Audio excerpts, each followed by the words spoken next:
মাস্টার্সের প্রিয় শিক্ষার্থীবৃন্দ, আমি তোমাদেরকে ইতিমধ্যেই ব্যষ্টিক অর্থনীতি প্রথম অধ্যায় সাজেশন দিয়েছি। আজকে আমি দ্বিতীয় অধ্যায় উৎপাদন ও ব্যয় তত্ত্ব এই অধ্যায়ে কিছু সাজেশন নিয়ে এসেছি।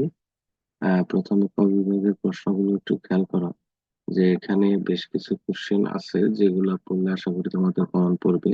প্রথম হচ্ছে উৎপাদন কি, প্রান্তিক উৎপাদন, উৎপাদন সম্ভাবনা রেখা কি, উৎপাদকের ভারসাম্যের শর্ত লিখো, উৎপাদন অপেক্ষক, স্বল্প মেয়াদী উৎপাদন অপেক্ষক, দীর্ঘমেয়াদী উৎপাদন অপেক্ষক, আহ উৎপাদন অপেক্ষকের উদাহরণ, কপডোগ্লাস প্রোডাকশন ফাংশন। কপডোগ্লাস প্রোডাকশন ফাংশনে আলফা এবং বিটা বলতে কি বোঝো?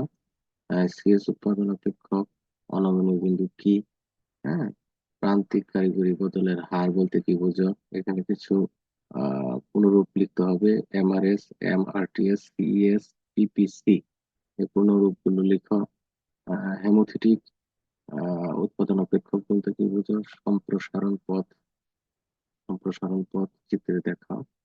আহ, উম, গড় স্থির ব্যয় অর্থাৎ এএফসি রেখাঙ্কন করো। এই বিষয়গুলো করলে আশা করি তোমাদের ক বিভাগের প্রশ্নগুলো পালন করবে। তার মধ্যে আহ, বেশ কিছু প্রশ্ন আছে খুবই ইম্পর্টেন্ট, এরকম: অনমনীয় বিন্দু, স্পেস, প্রোডাকশন ফাংশন, তারপর হচ্ছে তোমার কারিগরি, প্রান্তিক কারিগরি বদলের হার। হ্যাঁ, এরপরে তোমার এই যে পূর্ণরূপ গুলো, এখান থেকে একটা প্রশ্ন ইনশাল্লাহ আসবে।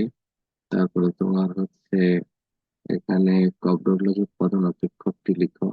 এটা মোটামুটি ইম্পর্টেন্ট। এখানে 100% দেয়া মানে হচ্ছে যে এগুলো ভেরি ভেরি ইম্পর্টেন্ট। 100% মানে যে আসবে এরকম না, ভেরি ভেরি ইম্পর্টেন্ট। আশা করি এগুলা করলে ক বিভাগের জন্য তোমাদের পাওয়া পড়বে। এরপরে খ বিভাগের কিছু প্রশ্ন আছে। এখানে অনেকগুলো প্রশ্ন, প্রায় 15টা প্রশ্ন। এতগুলো প্রশ্ন যারা মনে করবো যে না আমি এত করতে পারবো না, তাহলে তোমাদের জন্য এখানে বেশ কিছু আমি কিছু কমিয়ে দেব।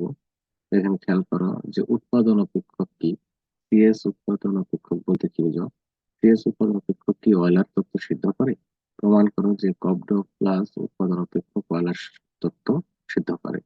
মোট উৎপাদন, গড় উৎপাদন, প্রান্তিক উৎপাদনের মধ্যে সম্পর্ক ব্যাখ্যা করো। উৎপাদন অর্থনৈতিক পর্যায়ে ব্যাখ্যা করো। উৎপাদনের দীর্ঘমেয়াদী কোন স্থির খরচ নাই ব্যাখ্যা করো। একমাত্রা সমঝোতা উৎপাদন অপেক্ষকের বৈশিষ্ট্যগুলো লেখো। দেখাও যে সিইএস উৎপাদন অপেক্ষকের পরিবর্তক স্থিতিস্থাপক স্থির বা একের সমান। কপ ডগলাস উৎপাদন অপেক্ষকের প্রধান প্রধান বৈশিষ্ট্যগুলো আলোচনা করো। ঝুঁকি, অনিশ্চয়তা, মুনাফার মধ্যে পার্থক্য। এরপর হচ্ছে পরিবর্তনীয় অনুপাত বিধি ও মাত্রাগত উৎপাদন বিধির মধ্যে পার্থক্য। উৎপাদন খরচ, মুনাফার সংজ্ঞা। অল্পকালীন দীর্ঘকালীন উৎপাদন অপেক্ষকের মধ্যে পার্থক্য লিখো। অগ্রগণ্য উৎপাদন অপেক্ষক, সিইএস উৎপাদন অপেক্ষকের মধ্যে পার্থক্য লিখো।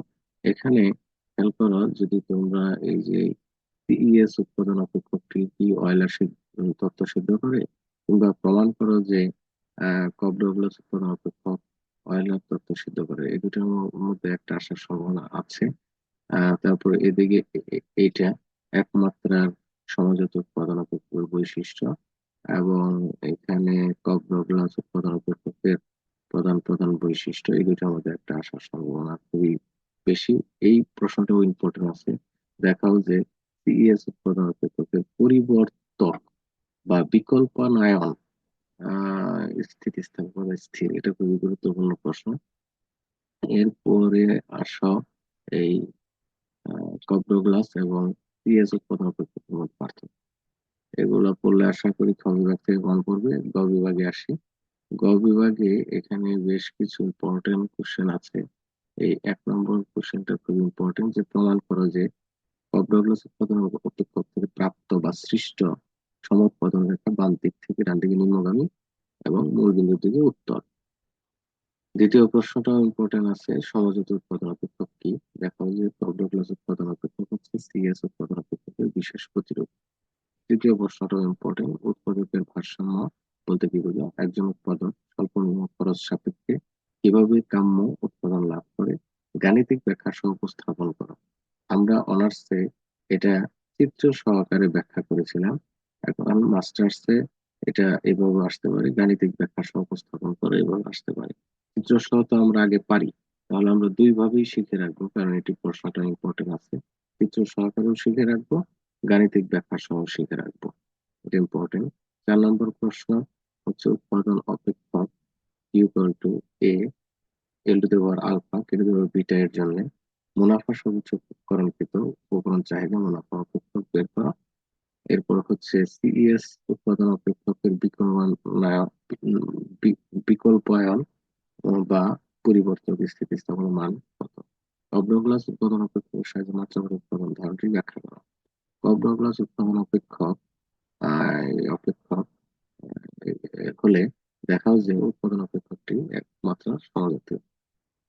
প্রমাণ করো যে আলফা শ্রমের সাপেক্ষে উৎপাদন স্থিতিস্থাপক এবং বিটা মূলধনের সাপেক্ষে উৎপাদন স্থিতিস্থাপক নির্দেশ করে। অর্থাৎ এরপর হচ্ছে 7 নম্বর হচ্ছে যে কব্রগ্লাস উৎপাদন অপেক্ষক, এখানে কি equal to A L to দেওয়ার আলফা কে টু দেওয়ার বিটা। এখানে এ হচ্ছে তোমার দক্ষতার পরিবর্তন টেকনোলজি যেটাকে বলে, এল হচ্ছে লেবার, আর এখানে কে হচ্ছে ক্যাপিটাল, আর এখানে আলফা এবং বিটা এটা দুইটা হচ্ছে পরামিত। এই দুইটার যোগফল যদি 1 হয় এর বৈশিষ্ট্য সমূহ আলোচনা করা হবে ডগলাস উৎপাদন অপেক্ষক। এখন এরপরের প্রশ্ন হচ্ছে সিবিএস উৎপাদন অপেক্ষক একটি সার্বজনীন উৎপাদন অপেক্ষক এবং ডগলাস উৎপাদন অপেক্ষকের একটি বিশেষ রূপ, এটা ব্যাখ্যা করা। 8 নম্বর প্রশ্ন হচ্ছে মাত্রাগত উৎপাদন বলতে কি বোঝায়, বিভিন্ন প্রকার মাত্রাগত উৎপাদন ব্যাখ্যা করো। এই প্রশ্নগুলোর মধ্যে সবচেয়ে ইম্পর্টেন্ট কোশ্চেন হচ্ছে যে 1, 2, 3, এইটা হচ্ছে খুবই ইম্পর্টেন্ট কোশ্চেন। এখান থেকে তোমার একটা কোশ্চেন, এবং এখান থেকে একটা কোশ্চেন, এখান থেকে একটা কোশ্চেন থেকে 15 মার্কস। এই অধ্যায় থেকে 15 মার্কসের বেশি কোশ্চেন হয়ে থাকে। অনেক সময় তোমার 15 তো অবশ্যই আসবে, 15 থেকে তোমার অনেক সময় 25 এরকম মার্কস চলে আসে। তো আশা করি তোমরা যদি প্রথম অধ্যায়ে আমি যে সাজেশন দিয়েছিলাম সেই অধ্যায় এবং এই অধ্যায় যদি ভালোভাবে পড়ো, তাহলে তোমরা 30 থেকে 30 থেকে তোমার 40 মার্ক কমন পাবে, 30 থেকে 40 মার্ক কমন পাবে। তো আমি এর পরবর্তীতে আরো যে অধ্যায়গুলো আছে সেই অধ্যায়গুলো ধারাবাহিকভাবে দেবো। তোমরা চ্যানেলটি সাবস্ক্রাইব করে রাখবে এবং সবগুলো সাজেশন আমি দিয়ে দেবো আশা করি।